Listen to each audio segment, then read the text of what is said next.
ñetteelu fanu sëñ Babacar ci suuf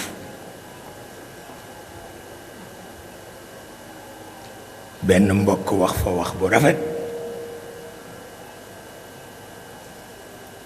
daldi wax ni Serigne Cheikh mooy Sidina Aliyu bu kër gi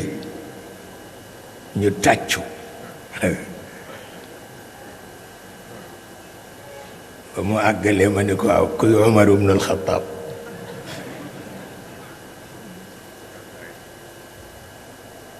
mu ni tekk ba mu yàgg ni mu yéen man li ma wax ku ma ko wax loo ni ko yaa xam ne waaye fekk na nànd naa la fa mu jëm waaw ndax am na kër goo xam ni bu fa jéem dara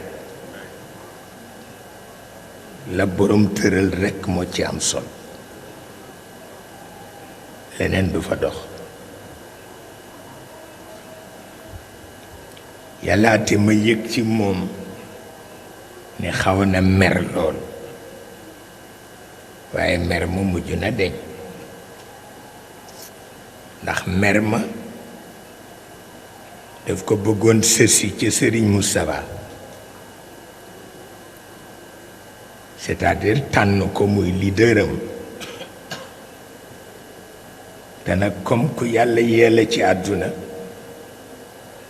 mu doxal fa doxalin bu am solo ba bés war a ñëw Sëriñ Moustapha présider ko ñu yëgal ko àdduna yépp ma di ko dégg mati ba bés bi des 24 heures Sëriñ Moustapha ni leen ndax yëgal ngeen ko Sëriñ Cheikh nga jotuñu fa dem nangam daal di woyofal mu ne dem leen seeti ko ñu ñëw seet si ma mu wax ma waxuma waaw yëgal nañ ko àdduna yépp nangam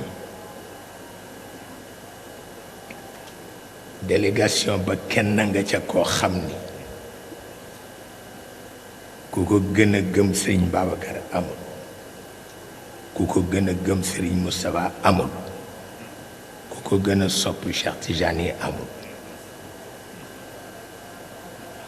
ma xool ko ni ko ana sëriñ ba mu ni ma nga fa ma ni ko soo demee nga nuyul ma ko ni ko namm naa ko danaa ko seet si waaye ñi ci des xoolu ma leen moom rekk laa xool ni ko namm naa ko danaa ko seet si waaye wax ko ni ko affaire bi na ko teg ci suuf mu ko def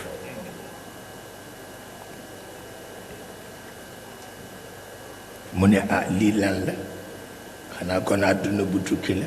ma ni ko xanaa affaire bi yaa ko moom bopp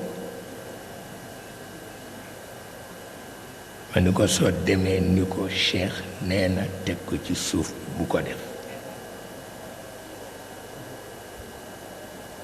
mu dem wax ko mu ni ko kon nañu ko teg ci suuf kenn du ko def parce que xam naa ko maa ko yar lu mu wax rekk am na fu mu ko teg noonu lañ ko mujj bàyyi moom it comme amul jikko wolof ci ëllëg sa mu seet si ma ni ma baal ma àq ndax xaw ma woon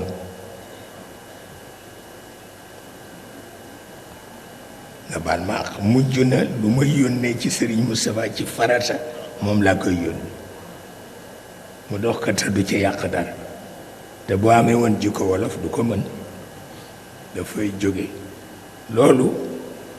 dafay baax ci réew mi mel ni Sénégal waaw